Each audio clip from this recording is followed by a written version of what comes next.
سلامونه جوړ تازه زه عبدالمتین ستانکزی د دې اونۍ لنډ خبرونه تاسو ته وړاندې کوم او هیله ده چې تر پایه زموږ سره پاتې سئ. د بلخ والي حاجي محمد یوسف وفا د سیمې د یو شمېر هیوادونو له ډیپلوماټیکو استازو او په بلخ ولایت کې د مرستندوی بنسټونو چارواکو سره وکتل. په یاده کتنه کې دواړو لورو هیوادوالو ته د خدمتونو وړاندې کولو بهیر او نړۍ ته د شته امنیت د واقعي انځور وړاندې کولو په ګډون پر بېلابېلو موضوعاتو خبرې وشوې. په مزار شریف ښار کې د بلخ ولایت د علماو او د امر بالمعروف ریاست د چارواکو ترمنځ د لارښوونې او همغږۍ غونډه جوړه شوه. په دغه غونډه کې د جوماتونو او تکیه خانو د خطیبانو او د ملا امامانو په اړه خبرې اترې وشوې.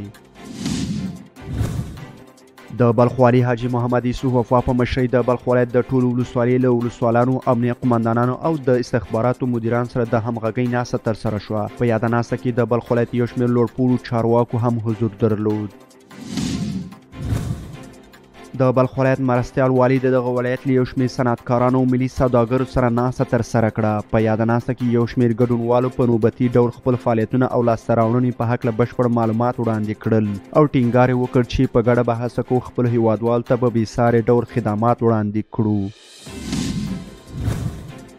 د بلخ ولایت د تخنیکي او مسلکي زده کړو انسټیټیوټ له بېلابېلو څانګو څخه څه باندې 15 تنه محصلین فارغ شول. مسؤلین وایي چې د بازار له غوښتنې سره به سم پر دندو وګمارل شي.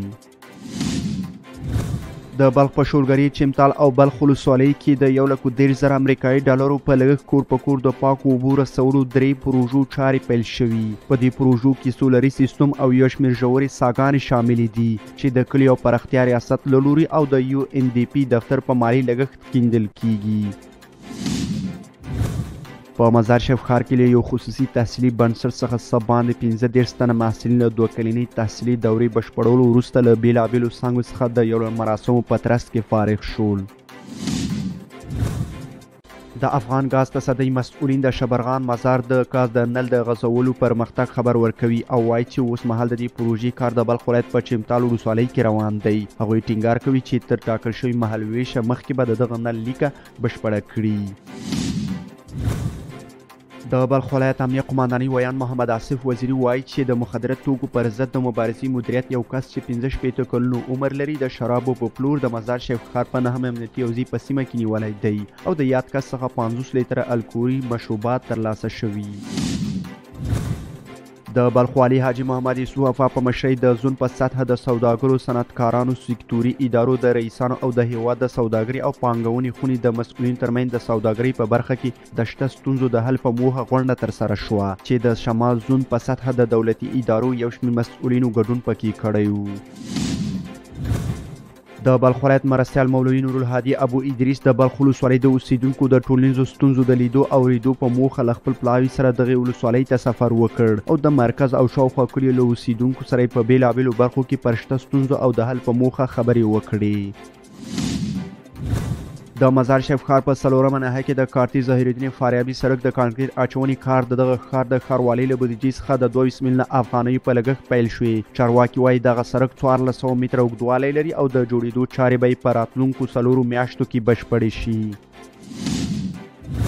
په مزار شریف ښار کې د خلکو غږ موسسې لخوا د معلولینو نړیواله ورځ ولمانځل شوه. په یاده غونډه کې چارواکو وویل چې د معلولینو ستونزو ته رسیدنه مو لومړیتوب دی او همدارنګه په دې برخه کې د پام وړ لاسته راوړنې هم لري. په مزار شریف ښار کې د اسدي دارالعلوم څخه څه باندې 170 تنه له یوې تحصیلي دورې بشپړولو وروسته فارغ شول. د فراغت په دې مراسمو کې یو شمېر سیمه ییزو مسؤلینو له فارغو کسانو وغوښتل چې د دیني علومو ترڅنګ عصري زده کړو ته هم جدي پاملرنه وکړي.